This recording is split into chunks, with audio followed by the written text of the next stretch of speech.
नमस्कार, स्वागत है आपका डीबी लाइव ब्रेकिंग में। मैं हूं समीर आत्मज मिश्र और मेरे साथ हैं अविनाश।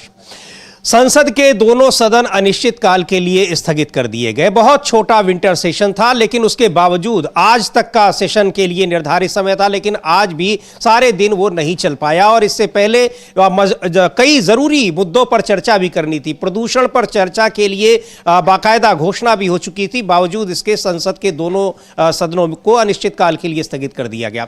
कल देर रात तक चर्चा हुई और जिस तरीके से मनरेगा से महात्मा गांधी का नाम हटाते हुए इस योजना को पूरी तरह से बदल दिया गया है, इसको गरीब विरोधी बताया जा रहा है, उसको लेकर रात भर प्रदर्शन होते रहे हैं संसद भवन परिसर में। और विपक्षी नेता आज भी संसद के सदन स्थगित होने तक इसको लेकर संसद परिसर में बाकायदा विरोध करते रहे हैं। गांधी जी का नाम हटाना और किस तरीके से केंद्र राज्य संबंधों को किस तरह से कमजोर किया जा रहा है, केंद्र के वर्चस्व को बढ़ाया जा रहा है, जिम्मेदारी राज्यों के ऊपर थोपी जा रही है। इस योजना को हालांकि दोनों ही सदनों में जो मनरेगा की जगह जी राम विकसित भारत जी राम जी विधेयक लाया गया है, वो पारित हो गया दोनों सदनों में ध्वनिमत से। लेकिन बहुत महत्वपूर्ण है ये जानना कि दोनों ही सदनों में ये विधेयक जब पारित हुआ है तो वहां विपक्ष की मौजूदगी नहीं थी, यानी सत्ता पक्ष के लोगों के बीच में इस विधेयक को पारित कर दिया गया। सत्ता पक्ष वहां सदन के भीतर बैठा हुआ है और विपक्षी सदस्य इसके विरोध में बाहर प्रदर्शन कर रहे हैं, नारेबाजी कर रहे हैं। या सुबह के विजुअल्स हैं, आप देख सकते हैं, पूरा विपक्ष एकजुट होकर इसके खिलाफ हाथों में पोस्टर लिए हुए, गांधी जी की तस्वीरें लिए हुए वो इसका विरोध कर रहा है।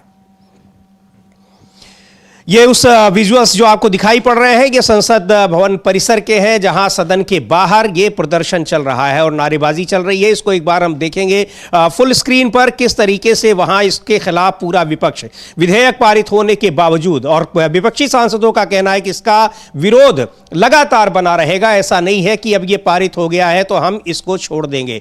कई सारी चीजें हैं। सबसे महत्वपूर्ण बात तो यह है कि इससे महात्मा गांधी के नाम को कैसे रिप्लेस किया गया है और उसके बाद इसमें जो परिवर्तन किए गए हैं इस विधेयक में, वो परिवर्तन गरीब विरोधी हैं। देखते हैं किस तरह से ये प्रदर्शन हो रहा है। आज एक बार फिर से धरना प्रदर्शन संसद के मकर गेट पर होता हुआ नजर आ रहा है। Sanjay Sharma, India news.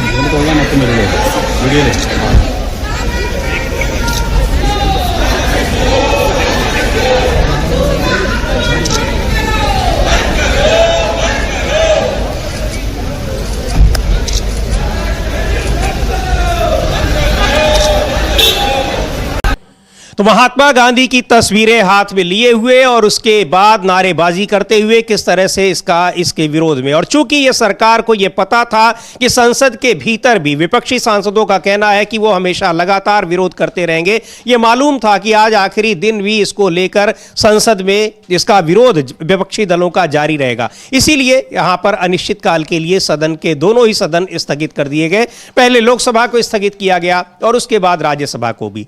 अविनाश जी, यहां जिस तरीके से स्थगित किया गया है, हालांकि बहुत छोटा सत्र था और संसद के सत्र जिस तरह से छोटे किए जा रहे हैं उस पर भी सवाल उठ रहे हैं, वो भी हम लोग बात करेंगे। लेकिन उस छोटे से सत्र को भी आज पहले ही स्थगित कर दिया गया, पूरा दिन नहीं चलने दिया गया। और दूसरी ओर यहां यह पता था और कहा भी गया था कि प्रदूषण जैसे मुद्दे पर, जिसको लेकर पूरा दिल्ली और एनसीआर इस समय परेशान है, दुनिया भर में चर्चा हो रही है, उस पर सरकार ने चर्चा की बात स्वीकार भी की थी, लेकिन फिर भी चर्चा नहीं हुई। नहीं, बिल्कुल चर्चा की बात स्वीकार ही नहीं की थी, बल्कि आज 4 घंटे के लिए समय भी अलॉट कर दिया गया था कि आज लोकसभा में 4 घंटे प्रदूषण पर चर्चा की जाएगी। और कांग्रेस की तरफ से अपने जो बोलने वाले लोग थे उन सांसदों की लिस्ट भी सौंप दी गई थी। और उसके बाद आज अचानक ही लोकसभा की कार्रवाई अनिश्चितकाल के लिए स्थगित कर दी जाती है। तो भाई आप किससे बचने की कोशिश कर रहे हैं? भाई पॉल्यूशन का जो मुद्दा है वो आम लोगों से जुड़ा हुआ मुद्दा है। विपक्ष ने जब डिमांड की थी तब ये कहा था कि भाई हमको इसमें मिलजुल कर लड़ना है, कि कई जगह विपक्षी जो दल हैं उनकी भी सरकारें हैं राज्यों में और कई जगह बीजेपी और उनकी एनडीए शासित सरकारें हैं। बोले ये जो पॉल्यूशन का मुद्दा है वो खाली दिल्ली के लिए नहीं है, वो हरियाणा के लिए भी है, वो पंजाब के लिए भी है, वो यूपी के लिए भी है, वो पूरे भारत की एक बहुत बड़ी समस्या बन गई है। राहुल गांधी ने शुरुआत में जब संसद का ये शीतकालीन सत्र शुरू हुआ था तो ये मुद्दा उठाया था और ये उन्होंने साफ साफ बोला था था कि हम किसी को दोष नहीं दे रहे हैं, इस पर चर्चा होनी चाहिए। और जब सरकार चर्चा के लिए तैयार हुई तो अचानक पता चलता है कि आज संसद सत्र जो है वो अनिश्चित काल के लिए स्थगित कर दिया जाता है। तो आप जो एक तो सबसे बड़ी बात तो यह कि आप अंतिम दिन उस पर चर्चा के लिए तैयार होंगे कि आप अंतिम दिन तक लेके गए हैं, तो तभी सरकार की मंशा पर सवाल तो खड़े होने लगे थे कि आप चर्चा कराना भी चाहते हैं कि नहीं कराना चाहते। कि जिस तरीके का दिल्ली में जो AQI बना हुआ है 700, 800 और 1000 को क्रॉस कर जाता है, जबकि कहते हैं कि 100 के ऊपर भी यदि वो चला जाए तो फिर मतलब एक तरीके से इंसान के लिए बहुत हानिकारक हो जाता है, गंभीर हो जाता है। अब वो 700 और 800 पर बना हुआ है और आप चर्चा के लिए भी जब एक बेमन से तैयार होते हैं और उसके बाद उस पर चर्चा भी नहीं होती, तो सवाल तो उठ ही रहे हैं। और सीधा सीधा मुद्दा जो आप बता रहे हैं, जिस तरीके से विपक्ष प्रदर्शन कर रहा है मनरेगा को लेकर कि भाई आपको अपनी कोई योजना लेके आनी है तो आप अपनी योजना लेके आइए ना, नई योजना लेके आप बिल्कुल नई योजना लेके आइएगा। लेकिन आप जिस तरीके से पुरानी कांग्रेस के समय की जो योजनाएं हैं उनके सिर्फ नाम बदल रहे हैं, कोई स्मारक होता है तो भी उसका नाम बदल देते हैं कि भाई गांधी और नेहरू परिवार से जुड़ा हुआ नहीं होना चाहिए। वो महात्मा गांधी सिर्फ गांधी के नाम के चलते तो नहीं चलेगा, क्योंकि जो इंदिरा गांधी राजीव गांधी के नाम से जो योजना है उनके तो नाम आप बदल ही रहे हैं। तो आप सिर्फ और सिर्फ गांधी को सरनेम देखते हुए आपने महात्मा गांधी के नाम पर जो योजना चल रही थी आपने उसका सिर्फ और सिर्फ नाम बदल दिया है। जी बिल्कुल, इसको लेकर तो लगातार विरोध हो रहा है। और प्रदूषण की जो कहा अविनाश ने कि आखिरी दिन उस पर चर्चा की बात कही गई थी, लेकिन आखिरी दिन भी चर्चा नहीं कराई, जबकि मांग उसकी पहले दिन से हो रही थी। क्योंकि यह मुद्दा, संसद का सत्र तो 2 तारीख से दिसंबर से शुरू हुआ है, लेकिन ये 1.5-2 महीने के करीब हो चुके हैं जब से दिल्ली और NCR की हवा बिल्कुल जहरीले स्तर पर पहुंच चुकी है, घातक स्तर पर। यहां लोग बीमार हो रहे हैं, सांस लेना मुश्किल हो गया है। इस स्थिति में सरकार क्या कर रही है, किसी की कोई जवाबदेही नहीं है, चाहे दिल्ली सरकार हो और चाहे केंद्र सरकार हो। यह पूछा जा रहा है और इसको लेकर राहुल गांधी ने पिछले दिनों कहा था बहुत जरूरी मुद्दा है, इस पर चर्चा कराई जानी चाहिए। राजनीतिक विरोध अपनी जगह है, लेकिन यह तो लोगों की जिंदगी से जुड़ा हुआ मुद्दा है। सरकार तैयार भी हुई, आज 4 घंटे के लिए उस पर चर्चा का समय भी रखा गया, लेकिन कोई चर्चा नहीं हुई। संसद के सत्र को, संसद को स्थगित कर दिया गया अनिश्चितकालीन के लिए, दोनों ही सदनों को। पर मनरेगा का जो मुद्दा है, जिस तरीके से महात्मा गांधी का नाम हटाया गया है और इसको लेकर अब बहुत से सवाल उठ रहे हैं कि जब एक योजना से महात्मा गांधी का नाम हटाया गया है तो क्या सरकार के इरादे उसने स्पष्ट कर दिए हैं कि आने वाले दिनों में और क्या हो सकता है। कांग्रेस की सांसद है प्रियंका गांधी, सुनते हैं क्या कह रही हैं मनरेगा से गांधी जी का नाम हटाने और जिस तरीके से इस योजना के जरिए केंद्र सरकार ने अपनी जिम्मेदारी राज्यों पर थोपने की कोशिश की है, उसको लेकर क्या कहा है उन्होंने। I have spoken about this before.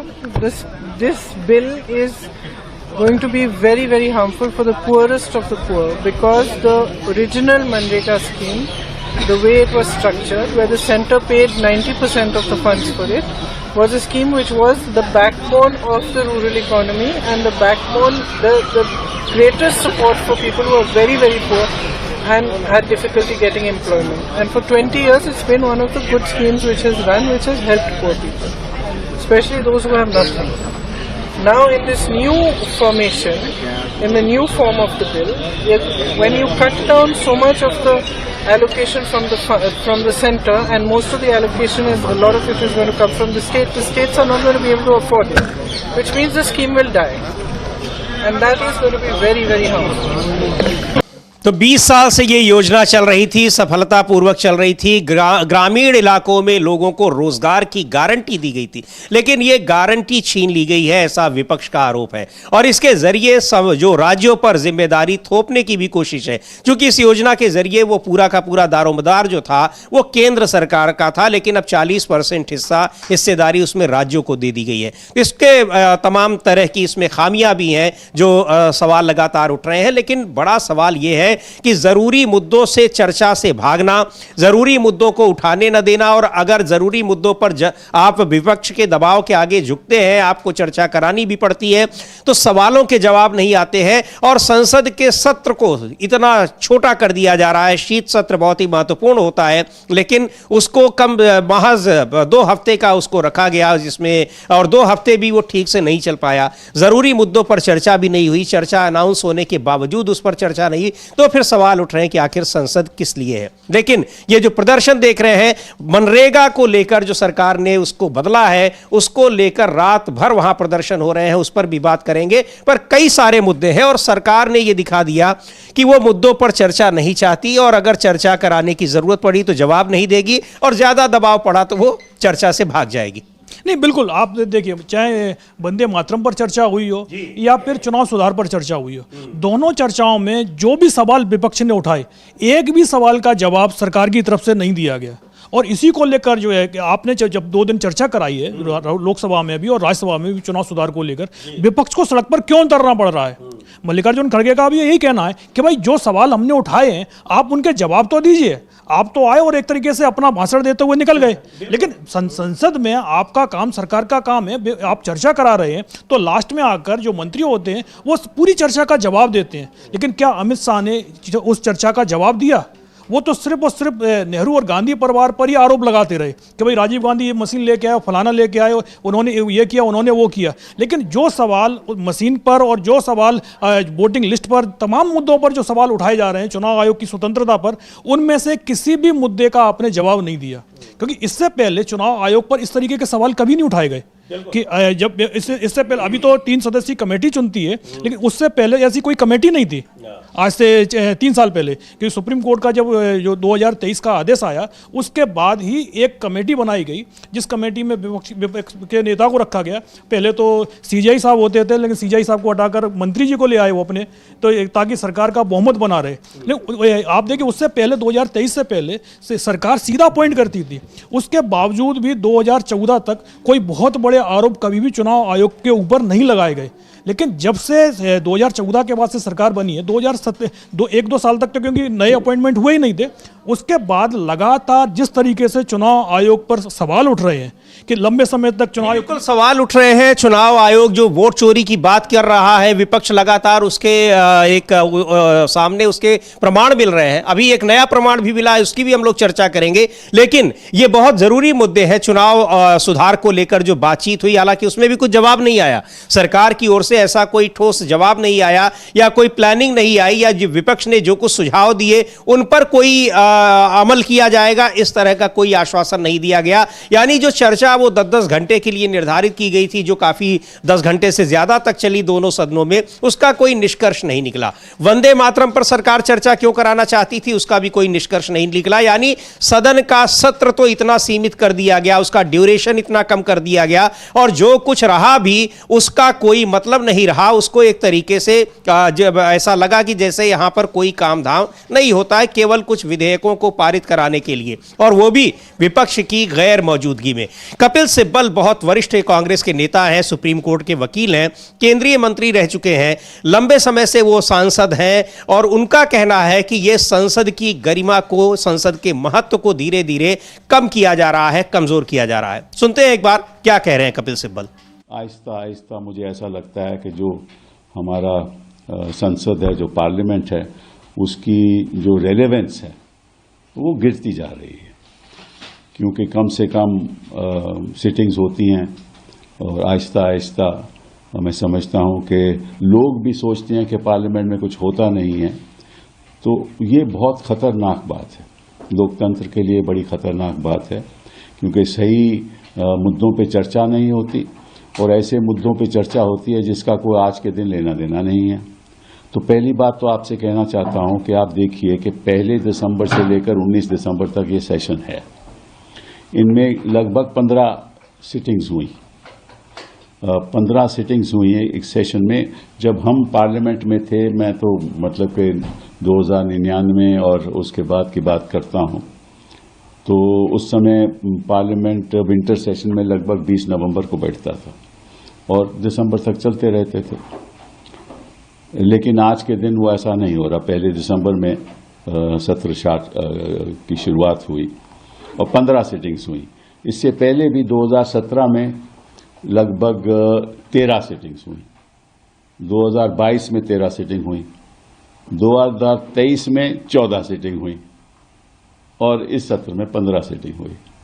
तो अगर ऐसे ही चलता रहेगा तो जो चर्चा होनी चाहिए पार्लियामेंट में, वो चर्चा होगी नहीं।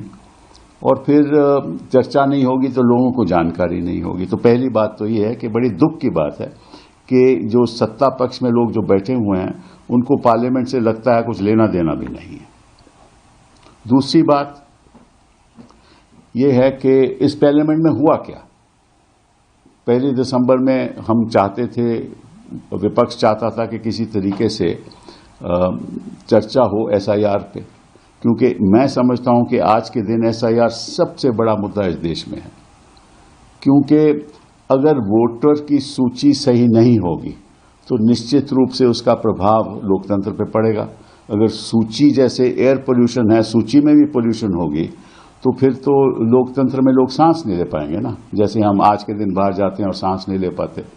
तो ये बहुत ही भारी एक मुद्दा है और मैं समझता हूं कि इसके बारे में पूरी तरह से चर्चा होनी चाहिए कि क्यों लोकतंत्र में SIR की चर्चा क्यों नहीं हो रही। अब ये कहते हैं कि SIR की चर्चा इसलिए नहीं हम कराना चाहते क्योंकि ये मैटर कोर्ट में पेंडिंग है। अब कोर्ट में तो ये कि जरूरी मुद्दों पर चर्चा नहीं हो रही है और लगातार यानी जो संसद का सत्र है उसकी अवधि है उसको धीरे धीरे कम किया जा रहा है और जो समय निर्धारित भी है उसमें कोई सार्थक चर्चा नहीं हो रही है, मुद्दों पर बात नहीं हो रही है। और यहाँ तो अब चर्चा के लिए समय भी निर्धारित कर दिया गया और टाइम भी दे दिया गया, ड्यूरेशन भी निर्धारित कर दिया गया, लेकिन सदन का सत्र को जो है वो खत्म कर दिया गया। तो ये बहुत बड़ा सवाल है और एक बड़ा मुद्दा है कि आखिर क्यों ऐसा हो रहा है। पार्लियामेंट की जो ज़रूरत है, पार्लियामेंट का महत्व है, उसको क्यों कमज़ोर किया जा रहा है। लेकिन इसमें बहुत सारी जो संवैधानिक संस्थाएं हैं अविनाश जी, उसको यही चिंता जताई जा रही है कि संवैधानिक संस्थाओं को कमज़ोर किया जा रहा है। जब संसद का ही महत्व नहीं रहेगा, यहाँ की बैठकों का महत्व नहीं रहेगा, चर्चा का महत्व नहीं रहेगा, तो फिर क्या होगा, सरकार क्या करेगी। सब कुछ तो पार्लियामेंट से ही तय होता है। नहीं, बिल्कुल जो आप बोले, जो मुद्दे उठ रहे हैं लगातार विपक्ष की तरफ से कि वो जो सवाल करते हैं उसके जवाब नहीं मिलते हैं। और सबसे बड़ी बात जो अभी खबर आई है कि जब लोकसभा की कार्रवाई को स्थगित कर दिया गया, उसके बाद फ्लोर लीडरों की बैठक बुलाई जिसमें प्रधानमंत्री भी शामिल हुए। भाई, जब सत्र शुरू हो रहा है उस समय जब फ्लोर लीडरों की बैठक बुलाई जा रही है उस समय प्रधानमंत्री को शामिल होना चाहिए। उस समय तो प्रधानमंत्री नहीं आ रहे हैं, लेकिन जब प्रदूषण को लेकर चर्चा होनी है और वो चर्चा को रोक दिया जाता है और सत्र की कार्रवाई को स्थित कर दिया जाता है, तब फ्लोर लीडर्स की बैठक होती है उसमें प्रधानमंत्री शामिल हो जाते हैं। तो सबसे सवाल तो कई भी उठ रहे हैं इसको लेकर कि क्या राहुल गांधी का सामना करने से बच रहे थे, क्योंकि सबको पता है कि राहुल गांधी विदेश यात्रा पर हैं, वो फ्लोर लीडर्स की मीटिंग में शामिल नहीं होंगे। तो इसी के चलते आज प्रधानमंत्री शामिल हो गए हैं, तो मैसेज देने के लिए कि हम तो है और हाँ, लेकिन नेता विपक्ष नहीं है। नेता विपक्ष नहीं है, क्योंकि मुद्दा जो उठाया था राहुल गांधी नहीं उठाया था इस पर चर्चा करने के लिए। और लास्ट में आखिरी दिन लेके आके आप चर्चा करवा रहे हैं उस पर, और चर्चा भी नहीं हुई। खैर, तो आप एक तरीके से पहले 4 घंटे का समय देते हैं और फिर उसका चर्चा भी नहीं कराते हैं। तो सवाल तो सीधे सीधे सरकार पर उठ ही रहे हैं। और दूसरा, आप अगर विपक्ष के प्रदर्शन के डर से इस तरीके से यदि आप चर्चा से भाग रहे हैं तो भाई विपक्ष तो प्रदर्शन संसद भवन के बाहर कर रहा है, वो संसद भवन के अंदर प्रदर्शन नहीं हो रहा है। नहीं, सवाल यह है प्रदर्शन विरोध तो करेगा, विपक्ष करेगा, तो आप विरोध क्यों कर रहा है ये पता करने का भी तो काम सरकार का है। यानी सदन को चलाने की जिम्मेदारी विपक्ष पर थोड़ी है, ये सरकार पर होती है। इसीलिए सरकार का एक मंत्री होता है संसदीय कार्य, उसकी जिम्मेदारी यही है कि सदन को चलाए। विपक्ष की नाराजगी है, किसी एक क्षेत्रीय पार्टी के सांसदों की नाराजगी है तो उसको दूर किया जाए। नहीं आप दूर करेंगे तो अपना विरोध दर्ज कराएंगे। नहीं, बिल्कुल विपक्ष का काम ही है भाई जनता का जो मुद्दे हैं उनकी बात को सदन के अंदर रखना, और अगर सरकार नहीं सुन रही है तो फिर उस मुद्दे को सड़क पर उठाना। और यहाँ सदन चल रहा था और विपक्ष का जो रोल है, विपक्ष अपना ही रोल कर रहा था। भाई, जो सरकार से सवाल पूछे जा रहे हैं आप उन सवालों के जवाब नहीं दे रहे हैं, तो वो सदन के बाहर आकर मीडिया कुछ के सामने उन सवालों को रख रहे हैं कि भाई किसी तरीके से सरकार पर प्रेशर बने और जो सवाल पूछे जा रहे हैं उनके जवाब दिए जाएं। चाहे तो आप मीडिया के सामने आकर दें, संसद के अंदर नहीं दे पा रहे हैं, क्योंकि संसद की जैसे आपने कार्रवाई बताया है कि लगातार छोटी की जा रही है। लगातार 1 महीने का जो शीतकालीन सत्र चलता था, इस बार वो 3 सप्ताह का कर दिया गया। अमूमन वो नवंबर में स्टार्ट हो जाता था लास्ट वीक तक, लेकिन इस बार दिसंबर में स्टार्ट किया गया और उसके बाद आप रात रात भर संसद चला रहे हैं कि यदि आपको कोई बिल पास कराना है तो उसके लिए आप संसद को रात को 1 बजे, 1:30 बजे, 2 बजे तक भी चला लेंगे। लेकिन जहां पर आम लोगों से जुड़े हुए मुद्दे हैं तो उन मुद्दों के लिए आपको संसद में ना तो बिल पर उस तरीके के कोई बिल आ रहे हैं और ना ही आप वो चर्चा कराने के लिए तैयार हो रहे हैं। तो अब जिस तरीके से संसद में आज बाहर विपक्ष का प्रदर्शन था, और अगर आपको चर्चा करानी है, भाई चर्चा के लिए तो पूरा विपक्ष तैयार था। प्रदूषण पर चर्चा की डिमांड किसने की थी?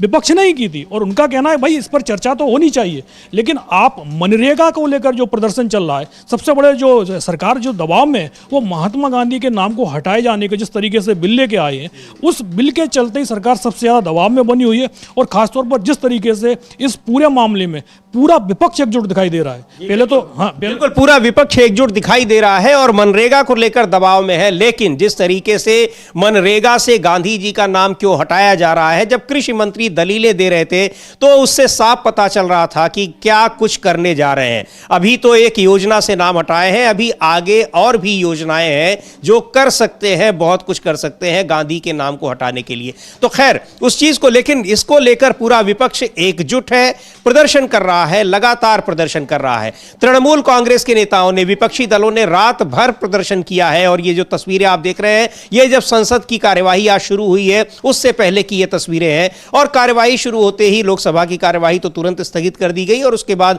राज्यसभा की भी कार्यवाही स्थगित कर दी गई। तो क्या इसी विरोध के डर से, इसी प्रदर्शन के डर से सरकार इसको लेकर चिंतित थी? पर आप गांधी जी का नाम हटा देंगे, आप योजना को, कोई केंद्र की योजना है जो 10 साल से सफलतापूर्वक, 20 साल से सफलतापूर्वक चल रही है, उसको आप राज्यों पर थोप देंगे, तो फिर उसका विरोध क्यों नहीं होगा? राज्य और वहां से सांसद जो चुनकर आ रहे हैं वो किस लिए आ रहे हैं? इसको लेकर समाजवादी पार्टी के नेता प्रोफेसर राम गोपाल यादव सांसद हैं, उन्होंने क्या कुछ कहा है, क्यों विरोध किया जा रहा है इस योजना का, उसको लेकर उन्होंने अपनी बात कही है। हो गया है, अपोजिशन लगातार प्रोटेस्ट कर रहा है, पेपर भी फाड़े, अब पीएमसी जो है वो लगातार 12 घंटे से प्रोटेस्ट कर रही है। देखिए, ये बिल मनरेगा को खत्म करने की एक साजिश है सरकार की। जानबूझकर इस योजना को खत्म, पहले ही कहा करते थे कि इससे मजदूर नहीं मिल रहे हैं, अब उन्होंने तरीका निकाल दिया है। 40% कोई दे नहीं पाएगी राज्य सरकार, योजना लागू नहीं होगी। और जिन जिन योजनाओं में शेयर राज्य का 40% और केंद्र का 60% है, वो एक भी योजना नहीं चलेगी, ये भी नहीं चलेगी। तो जो भी इस तरह की योजनाएं, बड़ी एक व्यावहारिक बात कर रहे हैं अविनाश जी, प्रोफेसर राम गोपाल यादव, चूंकि समाजवादी पार्टी के नेता हैं और कई बार सरकार चला चुकी है समाजवादी पार्टी उत्तर प्रदेश में, देश के सबसे बड़े राज्य में।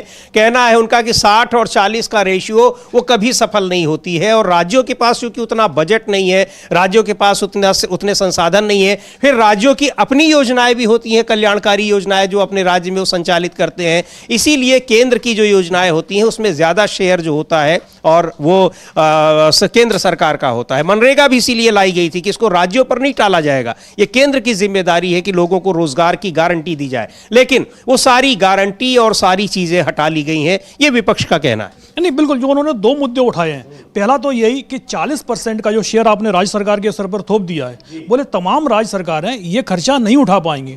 अब सबसे बड़ी बात तो ये टीडीपी जो है उसकी तरफ से, ये सरकार की तरफ से सबसे पहली आवाज उठी है कि भाई हमारे राज्य को तो केंद्र से मदद की जरूरत है, और आप 40% यदि खर्चा हमारे ऊपर ही डाल देंगे तो हम कहां से खर्च कर पाएंगे? वैसे भी कर्ज लेके तो खर्चा चला रहे हैं। तो अब लेकिन क्योंकि टीडीपी सरकार का ही हिस्सा है, तो अब उसके लिए किस तरीके से मैनेज किया जाएगा ये तो वो अलग मुद्दा है। लेकिन बाकी के जो राज्य हैं जहां पर सरकारें जो हैं गैर एनडीए शासित दलों की हैं और उनसे जिस तरीके का झगड़ा चलता रहता है, जिस तरीके से आपने पश्चिम बंगाल में मनरेगा का बजट लंबे समय से रोक रखा है, आपने तमिलनाडु का शिक्षा का बजट रोक रखा है, तो तमाम ऐसे राज्य हैं जहां सरकार लगातार बजट, जो केंद्र का बजट है, जो राज्य की सरकार की हिस्सेदारी है, उसको आप रोक रहे हैं। अब 40% के नाम पर, क्योंकि वो 40% खर्च कर नहीं पाएंगे, तो आप 60% का जो बजट है उसको भी रोक लेंगे। और दूसरी बात जो उन्होंने बोली है कि अगर 40% राज्य को ही खर्च करना है फिर तो वो राज्य की योजना हो गई, फिर वो केंद्र की योजना कहां बची? और अगर राज्य की योजना है तो फिर आप नाम क्यों बदल रहे हैं? फिर भाई नाम वही चलने दीजिए, फिर राज्यों को तय करने दीजिए कि भाई इस योजना का क्या नाम होगा। कि आप कोई भी आप एक रोजगार गारंटी योजना ले आइए, केंद्र सरकार उसमें अपना हिस्सा दे देगी, राज्य सरकार अपनी योजना चलाए उसको। और कई तमाम राज्यों में, जिस तरीके से पश्चिम बंगाल है, पश्चिम बंगाल में क्योंकि मनरेगा का जो फंड है वो लंबे समय से रोक रखा गया है, तो इसके चलते पश्चिम बंगाल सरकार तो अपनी योजना खुद लेके आई, कर्मश्री योजना। और अब क्योंकि जब मनरेगा से महात्मा गांधी का नाम हटा दिया गया है, तो पश्चिम बंगाल में जो टीएमसी की जो सरकार है, ममता बनर्जी ने कर्मश्री योजना का नाम महात्मा गांधी के नाम पर कर दिया है, एक तरीके से बताने के लिए कि भाई महात्मा गांधी के नाम को आप जितना मिटाने की कोशिश करेंगे वो उतना ही ज्यादा, क्योंकि पॉपुलरिटी की जरूरत तो है नहीं, महात्मा गांधी की पॉपुलरिटी तो पूरी दुनिया में है। और जो सरकार की तरफ से उसको नाम को मिटाने की कोशिशें तो हो रही हैं। तो सरकार अपनी मंशा जता रही है, वहां उनके सरकार के योजना का नाम दे देने से और इन चीजों से महात्मा गांधी को पॉपुलैरिटी नहीं मिलेगी। महात्मा गांधी को पॉपुलैरिटी किसी फिल्म से नहीं मिली है, गांधी फिल्म से नहीं मिली है, लेकिन ये सरकार जो कुछ कर रही है उससे उसकी मानसिकता झलकती है कि वो क्या करना चाहती है और गांधी के नाम से उसको तकलीफ क्यों है। सीधे सीधे चाहे जितना भी शिवराज सिंह चौहान सीने पर अपना एक ठोकते हुए बता रहे हैं कि हमारे दिल में रहते हैं गांधी जी और सारी चीजें, लेकिन ये दिखा रहा है कि आप गांधी को कितना मानते हैं। और अब बहुत सारे सवाल उठ रहे हैं इसको लेकर। कांग्रेस के सांसद हैं मनीष तिवारी, उन्होंने क्या कुछ कहा है मनरेगा से गांधी जी का नाम हटाना और क्या चालाकी की गई है अपनी जिम्मेदारी को राज्यों पर थोपने की। सुनते हैं प्रमोद तिवारी को, माफ कीजिएगा मनीष तिवारी को। टीएमसी भी लगातार प्रोटेस्ट। देखिए, बहुत दुर्भाग्यपूर्ण बात है कि महात्मा गांधी राष्ट्रपिता, जिन्होंने इस देश के स्वतंत्रता संग्राम का नेतृत्व किया, जिस तरह से उनका नाम मनरेगा के विधेयक से हटाया गया है और भगवान राम और महात्मा गांधी में एक आर्टिफिशियल फर्क करने की कोशिश की गई है, इससे दुर्भाग्यपूर्ण। तो इससे दुर्भाग्यपूर्ण कोई बात हो ही नहीं सकती है कि महात्मा गांधी का नाम को क्यों, महात्मा गांधी के नाम को क्यों बदला गया है। विरोध लगातार इसका हो रहा है, संसद के भीतर भी संसद के बाहर भी। उस विरोध के डर से संसद का शीतकालीन जो सत्र था, बहुत छोटा सत्र था लेकिन उसको समय से पहले ही खत्म भी कर दिया गया, उसको सत्र का अवसान कर दिया गया, लोकसभा का भी और राज्यसभा का भी। रात भर प्रदर्शन हुए हैं। तृणमूल कांग्रेस खास तौर पर सारी रात वहां पर उसके सांसदों ने प्रदर्शन किया और ये जो तस्वीरें आप देख रहे हैं, पूरा विपक्ष एकजुट होकर सरकार के खिलाफ, इस बिल के खिलाफ प्रदर्शन कर रहा है और ये कह रहा है कि गरीबों को जो रोजगार की गारंटी यूपीए सरकार ने दी थी उसको खत्म कर दिया गया है। महात्मा गांधी का नाम हटाने के लिए सरकार ने गरीबों का हक मार लिया है, ये सीधे सीधे कहा जा रहा है। तृणमूल कांग्रेस का ये प्रदर्शन अब लोग देखेंगे किस तरीके से रात भर ये गांधी जी की तस्वीरों के साथ ये प्रदर्शन संसद परिसर में चलता रहा है। जिसको अगर एक बार हम देखें कि एक फुल स्क्रीन पर किस तरीके से यह प्रदर्शन हुआ है तृणमूल कांग्रेस के सांसदों का।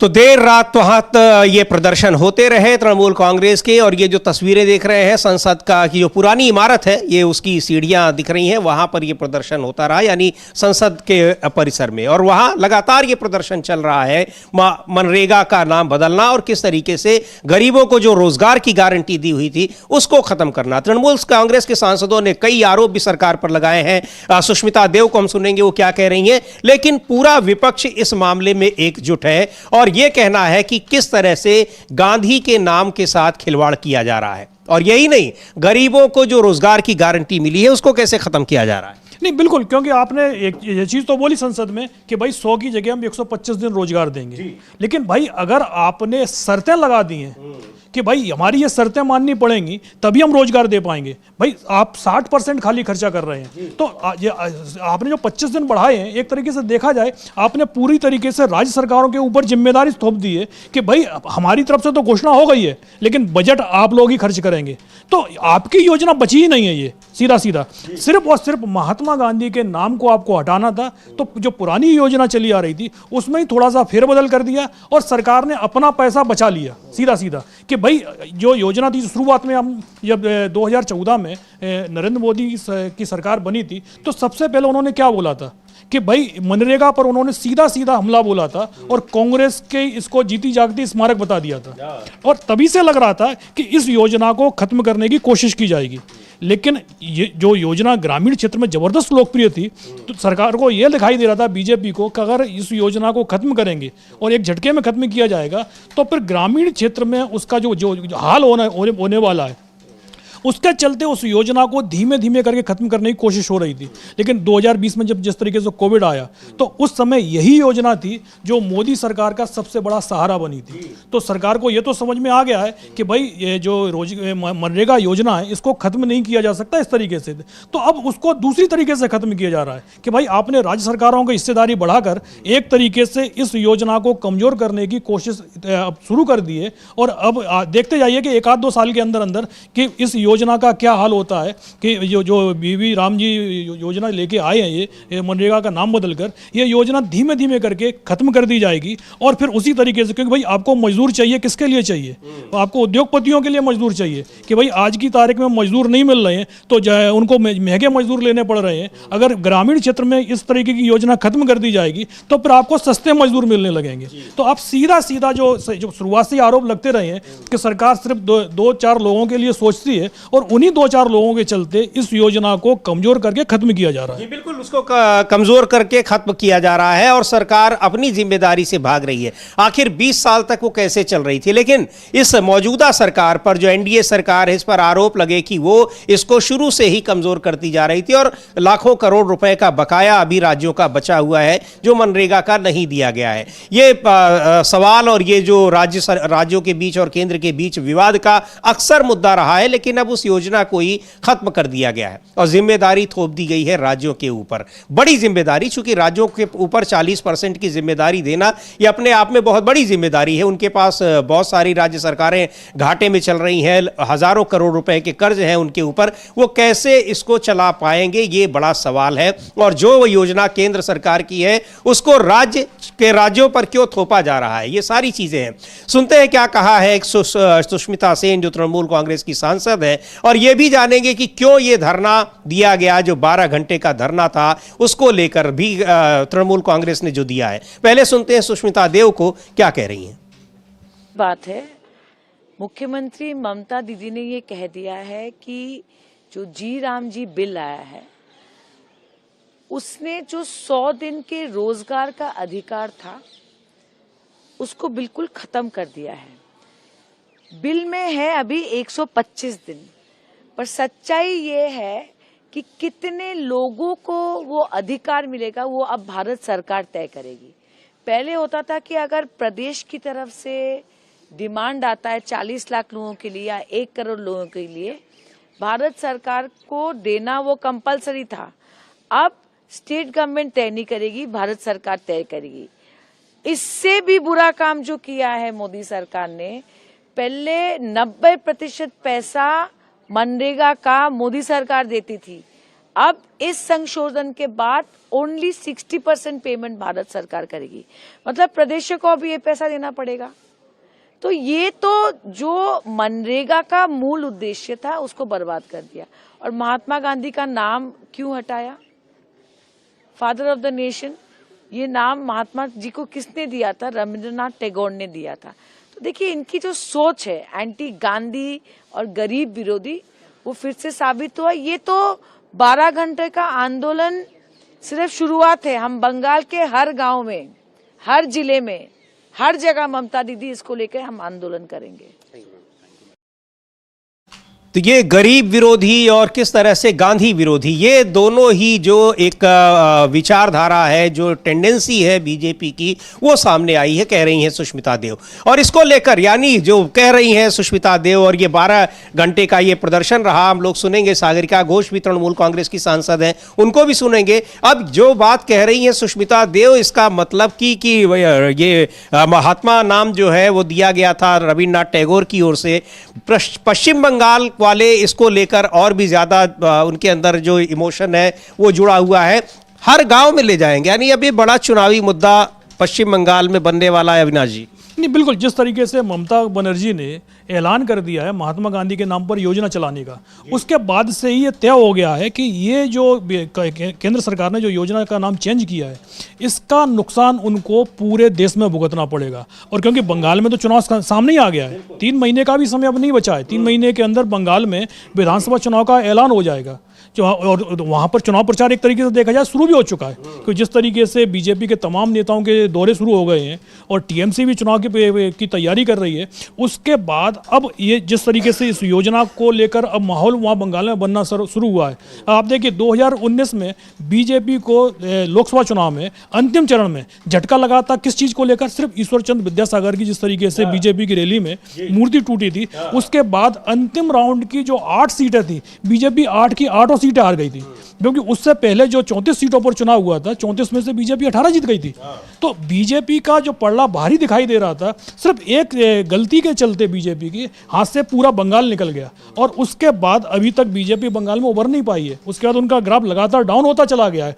और अब जिस तरीके से महात्मा गांधी का मुद्दा सामने आया है, उससे पहले वंदे मातरम पर जब चर्चा कराई गई, तो जिस तरीके से बंकिम चंद्र चट्टोपाध्याय को प्रधानमंत्री ने बोला, उसको लेकर तो वहाँ लगातार बंगाल में विरोध चल रहा है। और अब गुरुदेव रविन्द्रनाथ टैगोर को लेके आ गए वो कि भाई नाम किसने दिया था महात्मा का? गुरुदेव ने दिया था, और अब आपने वो नाम ही बदल दिया। तो तमाम ऐसी चीज़ें जो बीजेपी लगातार एक के बाद एक गलतियां कर रही हैं, और इनका नुकसान बीजेपी को बंगाल में होने वाला है। और सिर्फ ज़्यादा दूर नहीं जाना है, 3-4 महीने बाद ही बंगाल में चुनाव है और बीजेपी को इसका असर दिखाई दे जाएगा। बिल्कुल, उसका चुनावी मुद्दा भी बड़ा बनने वाला है। लेकिन ये बात सबसे ज़्यादा जो राज्यों के ऊपर अपनी जिम्मेदारी थोपने की बात है। और ये भी आरोप लग रहे हैं कि चुनाव के पहले राज्यों में चुनाव जीतने के लिए सरकार हजारों करोड़ रुपए खर्च करती है डायरेक्ट मतदाताओं के अकाउंट में डालने के लिए। लेकिन रोजगार के नाम पर अगर जो पैसा दिया जा रहा है, केंद्र सरकार उससे हाथ खींच रही है। पिछले 20 साल से जो योजना सफलतापूर्वक चल रही थी, उसको कैसे खत्म कर दिया गया, ये आरोप लग रहे हैं। और निश्चित तौर पर पश्चिम बंगाल में ये एक बड़ा चुनावी मुद्दा बनने वाला है। सुनते हैं सागरिका घोष क्या कह रही हैं। पश्चिम बंगाल तृणमूल कांग्रेस की सांसद हैं, और ये जो धरना प्रदर्शन हुआ है 12 घंटे का संसद परिसर में, वो अब पश्चिम बंगाल के गांव-गांव तक पहुंचने वाला है। Trinamool Congress have been sitting on a 12-hour dharna. We started at midnight. Our dharna will go on till 12 noon. And we are sitting in dharna because of the manner in which the Narega Act has been destroyed by the Modi government, and it has been replaced by the VB-GRG bill, but it was brought in just 5 hours before it was the government. It was given to us just 5 hours before the government introduced it in the House. The Modi government is using bulldozer tactics to push through legislation. It is treating Parliament in a cavalier manner. It is not allowing any consultation with opposition parties. It is not. तो ये बहुत गंभीर आरोप लगा रही किस तरह से विधेयकों को पारित कराने के लिए सरकार काम कर रही है, बुलडोजर टेक्निक अपना रही है। विपक्ष चला गया बाहर और यहाँ बिल पास हो गया। नहीं, बिल्कुल आपको विपक्ष की वैसे भी जरूरत नहीं है, क्योंकि आप कोई भी संवैधानिक नियुक्ति वाला मुद्दा हो या फिर संसद चलाने का, आपको विपक्ष की कभी भी जरूरत महसूस नहीं होती है। अगर संसद की कार्रवाई आपको ठप करनी है तो विपक्ष की तरफ से 4 सांसद बिल में आएंगे और संसद की कार्रवाई को स्थगित कर दिया जाएगा।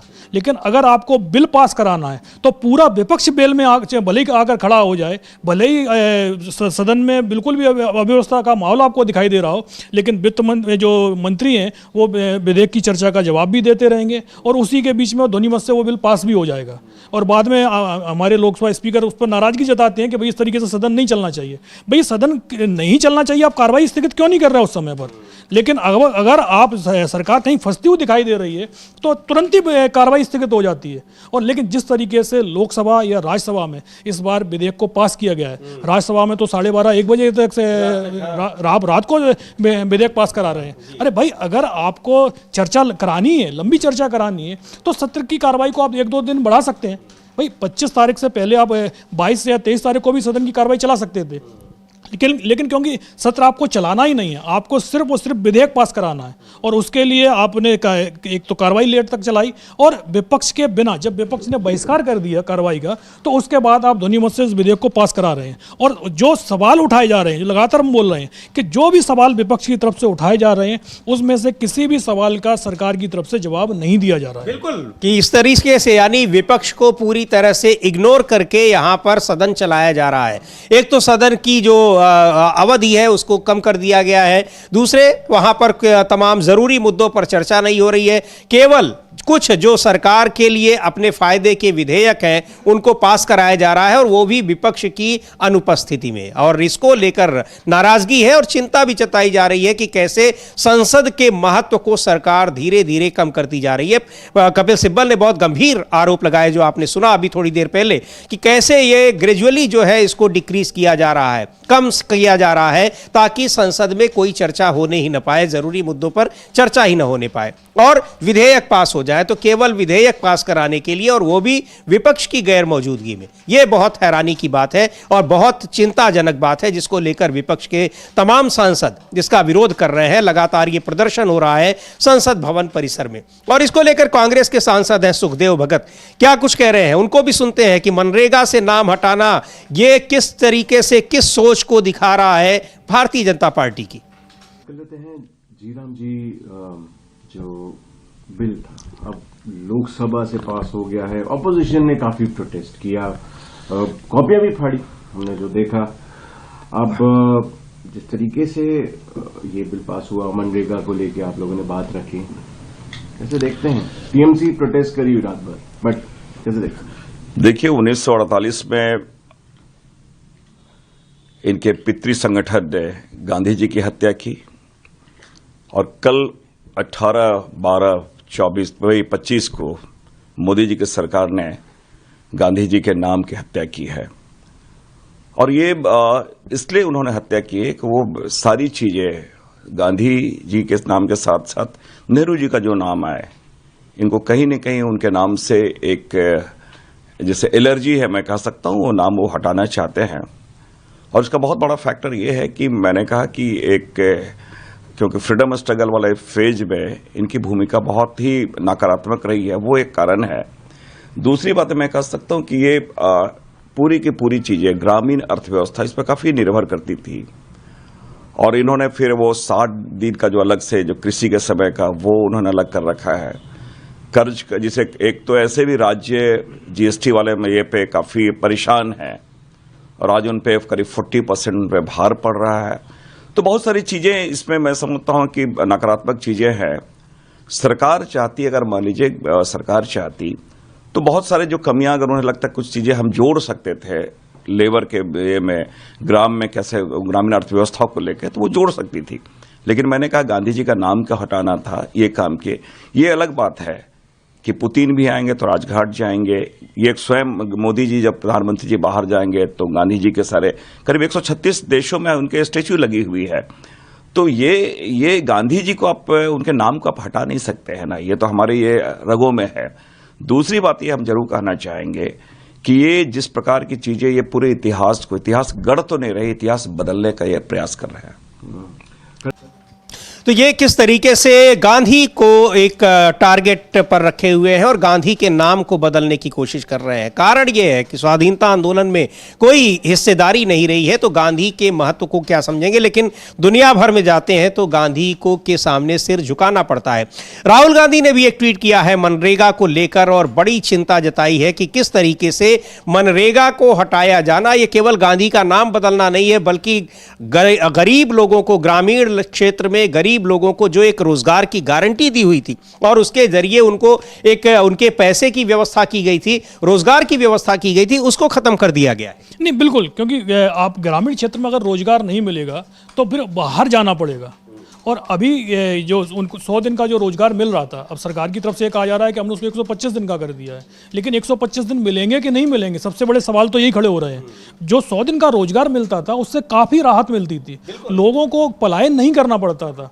अब एक तरीके से सरकार ने जो गाँव से पलायन का रास्ता खोल दिया है कि पहले से ही गांव में ज़्यादा रोजगार के साधन तो उपलब्ध ही नहीं है, शहरों में है, और शहरों में भी कुछ शहरों में, हर शहर डेवलप नहीं है, कुछ चंद शहर हैं जहां रोजगार के साधन उपलब्ध हैं और वहीं पर भीड़ दिखाई देती है। और अब सरकार ने जिस तरीके से जो योजना लेके आए हैं और जिस तरीके से सरकार ने रातों रात इस योजना को पास कराया है, उसके बाद लगातार विपक्ष सवाल कर रहा है और सवाल के जवाब भी नहीं मिल रहे हैं। तो ऐसे में जो बचा हुआ विपक्ष का काम कि भाई इस पूरे मुद्दे को जनता के बीच में लेके जाना, और अब वही काम शुरू हो रहा है। और 27 तारीख को कांग्रेस ने अपनी वर्किंग कमेटी की बैठक भी बुला रखी है, जिसमें मनरेगा के मुद्दे पर ही चर्चा होनी है कि भाई किस तरीके से इस मुद्दे को जनता के बीच पहुंचाना है। और वैसे भी सोशल मीडिया का जमाना है, ये मुद्दा जनता के बीच पहुंच चुका है और इसीलिए संसद की कार्रवाई को आज सरकार की तरफ से समय से पहले स्थगित करवाया गया है। जी बिल्कुल, और इसको लेकर अब यहाँ जनता के बीच जाना है। और जिस तरह से तृणमूल कांग्रेस ने कहा है कि वो पश्चिम बंगाल में गांव-गांव ले जाएगी इस मुद्दे को, कि कैसे यहाँ पर जो एक तो गांधी जी का नाम हटाया गया है, उनका अपमान किया गया है, और दूसरे एक इतनी महत्वपूर्ण योजना को कैसे खत्म करने की कोशिश की गई है, क्योंकि अब इसको खत्म ही समझा जाएगा। जिस तरह से गारंटी दी जा रही थी और यहां पर 100 दिनों के रोजगार की, उसके लिए केंद्र सरकार पैसा दे रही थी, अब राज्यों के ऊपर वो पूरी जिम्मेदारी डाल दी गई है। तो यहां तो केंद्र और राज्य ही इसमें उलझे रहेंगे, क्योंकि राज्यों के पास 40% उसका खर्च करने का उनकी अपनी एक स्थिति नहीं है। बहुत सारे राज्यों के कर्जे में चल रहे हैं, उनके ऊपर हजारों करोड़ रुपए के कर्ज हैं, और कई राज्यों ने चिंता ये जताई भी, यहां तक कि जो तेलुगु देशम पार्टी है वो भी चिंता जता चुकी है। वहां आंध्र प्रदेश की टीडीपी सरकार के जो वित्त मंत्री है पी केशव, उन्होंने भी कहा कि हमने शुरुआत में ही कि इसको लेकर ये राज्यों के ऊपर बोझ डालना ये ठीक नहीं है, राज्यों के ऊपर ये बड़ा बोझ हो जाएगा। तो आखिर क्यों इसको किया गया है? लेकिन प्रमोद तिवारी है, कांग्रेस पार्टी के सांसद, राज्यसभा सदस्य, उनका आरोप है कि बीजेपी और बीजेपी से जुड़े हुए लोग गांधी जी से घृणा करते हैं। उसी का ये नतीजा है कि नाम बदलना था, और नाम बदलकर जो जिम्मेदारी केंद्र सरकार ने ली थी यूपीए सरकार के समय में, उसको थोपना था राज्यों के ऊपर, इसलिए इसको बदला गया है। सुनते हैं क्या कहा है प्रमोद तिवारी ने। होने के बाद भी खड़गे जी भी बोल रहे हैं कि आगे जाके इसका प्रोटेस्ट होगा। पूरे के पूरे इस डेवलपमेंट पे सर आप कैसे देखते हैं? देखिए, ये बहुत बड़ा धोखा है मजदूरों के साथ, भूमिहीनों के साथ, छोटे किसानों के साथ। ये कांग्रेस का दुनिया भर में सबसे बड़ा कार्यक्रम था। ये सोनिया जी यूपीए चेयरपर्सन, मनमोहन सिंह जी प्रधानमंत्री जो लाए थे, इससे बड़ी कोई स्कीम दुनिया में नहीं आई जितने लोग इससे लाभान्वित होते थे। भारतीय जनता पार्टी जब से आई वो इसे खत्म करना चाहती थी, और उन्होंने ऐसी चीजें इसमें डाल दी, ऐसी शर्तें डाल दी हैं, जैसे पहले था 90% सेंटर से, 10% स्टेट से, अब उन्होंने 60-40 का रेशियो कर दिया। कहां से देंगी स्टेट? सब कर्जे में डूबी हुई है। यही नहीं, इसके साथ जो काम होने थे, जो गारंटी थी, वो गारंटी भी हटा ली। केंद्र डिसाइड करेगी, तो फेडरल स्ट्रक्चर का भी इससे चोट पहुंचेगी। और तीसरा, महात्मा गांधी से जो इनके मन में घृणा है वो प्रदर्शित कर दी। इस योजना से महात्मा गांधी का नाम हटा लिया गया। मुझे सिर्फ इतना कहना है कि जो कुछ करना था इस योजना में करते, नाम क्यों हटाया महात्मा गांधी का? तो ये महात्मा गांधी का अपमान, मजदूरों को जो उनका अवसर मिलता था वो नहीं दिलाने के लिए कांग्रेस पार्टी सड़कों पे जाएगी। और हमने वादा किया है, हम सत्ता में लौट के आएंगे तो मनरेगा को दोबारा वापस लाएंगे।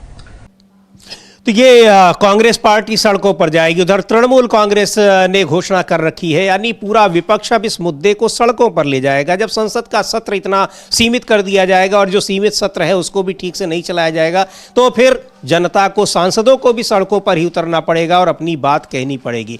इसको लेकर अब बड़ी रणनीति बन रही है। SIR को लेकर राजनीतिक दल सड़कों पर उतर रहे हैं, यानी हर चीज की लड़ाई अब सड़कों पर होगी, क्योंकि संसद में बात कहने का किसी को न तो समय मिल रहा है और न ही इसकी जरूरत समझी जा रही है। संवैधानिक संस्थाएं, चुनाव आयोग है, वहां वो विपक्षी सांसदों को, विपक्षी नेताओं को तवज्जो ही नहीं दे रहा है, उनकी शिकायत नहीं सुनी जा रही है। यानी दो ही रास्ते बचते हैं, एक कोर्ट और दूसरा सड़क। नहीं, बिल्कुल, क्योंकि संसद तो सरकार की जो मनमर्जी हो गई है। अगर संवैधानिक व्यवस्था नहीं होती तो फिर ये सत्र भी नहीं बुलाए जाते, विशेष सत्र बुला लिया जाता और अपने हिसाब से जो विधेयक पास कराने होते हैं वो पास करा लिए जाते हैं।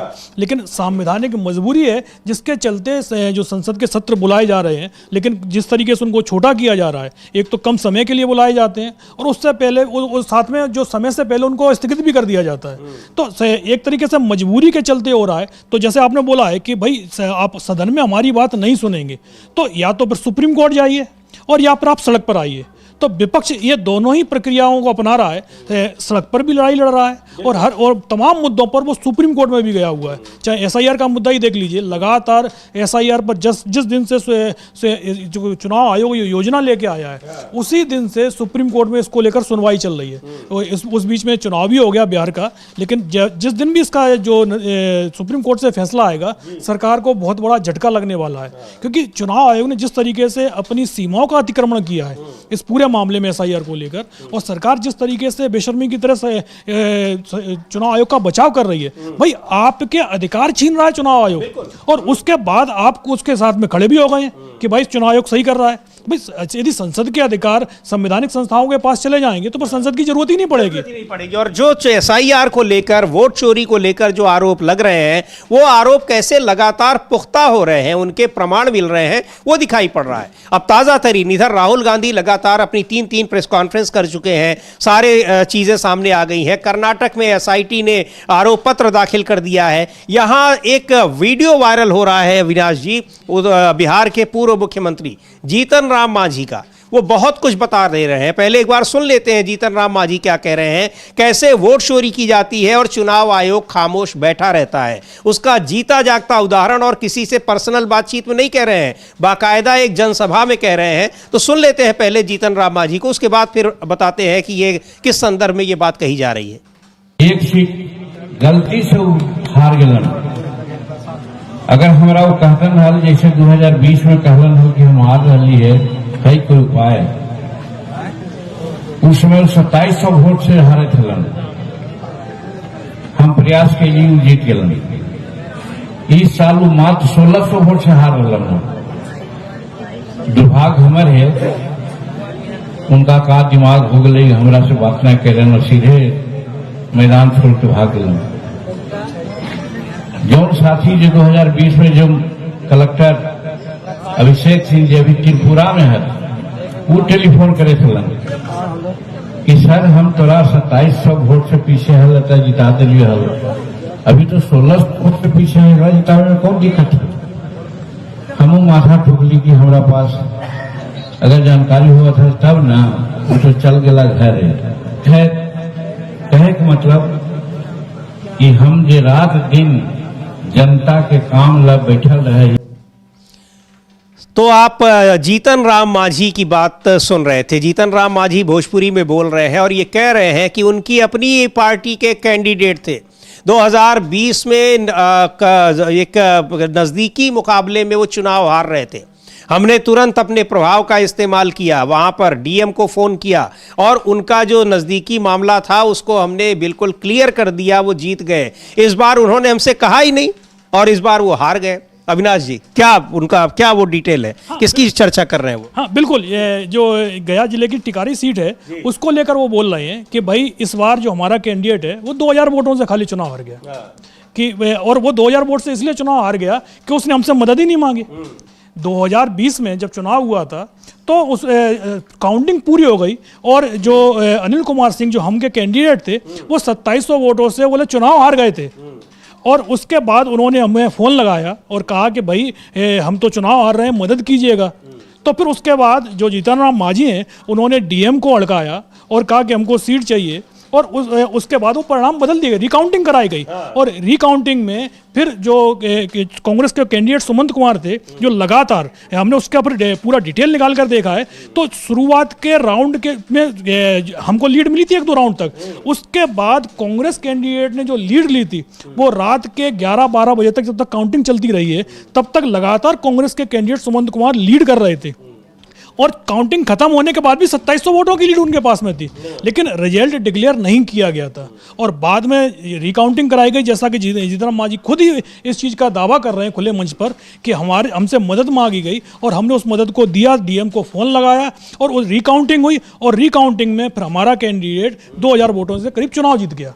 और इस बार जो अनिल कुमार, जो हमके कैंडिडेट थे, उनको दोबारा फिर टिकट दिया गया था। बोले हमारी 1 सीट का नुकसान हो गया, हमको 6 सीट मिली, 6 में से हम 5 जीत पाए, 1 सीट हार गए। और हार क्यों गए? क्योंकि उन्होंने हमसे मदद ही नहीं मांगी। मदद नहीं मांगी तो हमने कहा नहीं तो हम ये भी जिता लेते। उनका कहने का मतलब ये था कि 6 में से हम 5 ही जीत पाए, और 1 में अगर उसने नहीं कहा, उनको लग रहा होगा कि ये जीत ही जाएगा। लेकिन हो सकता है कि उनके कैंडिडेट को लगा हो कि हमारे नेता को ये पता ही होगा, या वो खुद को इतना सक्षम समझ रहे हो, लेकिन 1 सीट हार गए। नहीं तो इनका तो 100% स्ट्राइक रेट रहता। नहीं, बिल्कुल, क्योंकि पिछली बार जो चुनाव चल रहा था उस समय कसमकस चल रही थी कि भाई बहुमत किसको मिलता है। तो उस समय तो उन्हें लग रहा था कि भाई आरजेडी को भी बहुमत मिल सकता है, इसलिए फोन लगाया कैंडिडेट ने कि भाई डीएम साहब पर दबाव डालो। इस बार तो उससे साफ साफ दिखाई दे रहा था कि अरे अपनी सरकार बन गई है, बहुत बड़ा बहुमत मिल रहा है, डीएम को तो अब की बार हम ही एक तरीके से साध लेंगे। तो डीएम पर संभवतः दबाव बनाया गया हो, लेकिन डीएम साहब ने वो दबाव में नहीं आए। उन्होंने कहा कि भाई जो रिजल्ट आया है हम तो वही डिक्लेयर करेंगे। तो जब तक वो मांझी के पास पहुंचते तब तक रिजल्ट डिक्लेयर हो गया। अगर यही स्थिति होती, उन्हें पता होता कि डीएम हमारी नहीं सुनेगा, कि भाई 5 साल विधायक रहा है, सत्ता पक्ष का विधायक रहा है, और उसके बाद भी अगर डीएम को दबाव में नहीं ले पा रहा है तो फिर उसका विधायक बनना एक तरीके से काम का नहीं है। वही कहना चाह रहे हैं जीतन राम मांझी कि उसने हमसे मदद नहीं मांगी, और मदद मांगी होती तो इस बार भी चुनाव जीत जाता। यानी किस तरीके से मदद करके चुनाव जीते जाते हैं और जिताए जाते हैं, हराए जाते हैं, ये बिल्कुल स्पष्ट तरीके से वो बता रहे हैं। तो अब बहुत सारी चीजें हैं कि कैसे वोट चोरी की जाती है, कैसे यहां पर सत्ता का, चुनाव आयोग का, सरकार का, प्रशासन का फायदा लिया जाता है और सत्तारूढ़ पार्टी वो फायदा लेती है। अखिलेश यादव को सुनते हैं, समाजवादी पार्टी के नेता हैं और उत्तर प्रदेश के पूर्व मुख्यमंत्री, कह रहे हैं कि मुख्यमंत्री तक यहां स्वीकार कर रहे हैं कि वोट चोरी होती है, फिर भी चुनाव आयोग को नहीं समझ में आ रहा है और वो नहीं स्वीकार कर पा रहा है कि वोट चोरी होती है या नहीं। और प्रति विधानसभा 84,000, तो अब चुनाव कैसे जीतेगी बीजेपी? जब मुख्यमंत्री खुद ही स्वीकार कर ली है तो इसका अब बेईमानी करेंगे। अब इलेक्शन कमीशन से मिलकर बेईमानी करना शुरू करेंगे, समाजवादियों का वोट कटवाएंगे। धमकी दी जा रही है हम लोगों को कि आपके अभी तो इतने कटवाए, अभी और कटवा देंगे। तो चुनाव आयोग को ऐसे लोगों पे कार्रवाई करनी चाहिए। जब चुनाव होता था, याद कीजिए, डीजीपी हटा दिया, मुख्य सचिव हटा दिया, ये अधिकारी हटाए, उधर अधिकारी, ये खुलेआम जो धमकी दे रहे हैं वोट कटवाने की, चुनाव आयोग क्या कार्रवाई कर रहे हैं इन लोगों के ऊपर? चलिए, बहुत धन्यवाद। उधर ही बैठा लेना, उनकी हम लोग मदद करेंगे। बीएलओ की 2 लाख रुपए की मदद कर रहे हैं और चुनाव आयोग से मांग की है कि उनके परिवार उनकी मदद करें। तो सीधे आम, खुले आम वोट चोरी की धमकी दी जाती है, वोट चोरी करवाए जाते हैं, मतदाता सूची से नाम कटवाए जा रहे हैं, लेकिन चुनाव आयोग को ये सारी चीज़ें नहीं दिखाई पड़ती हैं। बड़ा मुद्दा है, लेकिन जिस तरीके से संसद के सत्र को, संसद के महत्व को कम किया जा रहा है, संसद के सत्र को कम किया जा रहा है, और उसमें भी जो कम छोटा सत्र है उसमें भी चर्चा नहीं कराई जा रही है, इसको लेकर विपक्ष हमलावर है। और मनरेगा को हटाने, मनरेगा से गांधी जी का नाम हटाने और मनरेगा की जगह एक नई योजना लाने को लेकर विपक्ष इस समय जबरदस्त नाराज है। संसद के परिसर में वहां पर लगातार प्रदर्शन हुए हैं, और अब संसद का जब सत्रावसान हो गया है तो उसको लेकर जमीन पर लड़ने की, यानी सड़क पर उतरने की लड़ाई लड़ने के लिए तैयारी की जा रही है। तृणमूल कांग्रेस उधर घोषणा कर रही है कि पश्चिम बंगाल में गांव-गांव जाएंगे, और इधर कांग्रेस पार्टी ने कहा है कि जनता के बीच इस मुद्दे को लेकर जाएंगे। तो अब घिरी हुई है चारों तरफ सरकार इस मुद्दे पर। संसद में भी घिरी हुई थी और सरकार अब बाहर भी घिरी हुई है, लेकिन संसद में तो उसने विपक्ष को बाहर कर इस कानून को पास करा लिया, पर आगे वो विपक्ष से किस तरीके से लड़ेगी ये देखना होगा। अब इस कार्यक्रम को यहीं समाप्त करते हैं। मुझे और अविनाश को दीजिए अनुमति। नमस्कार।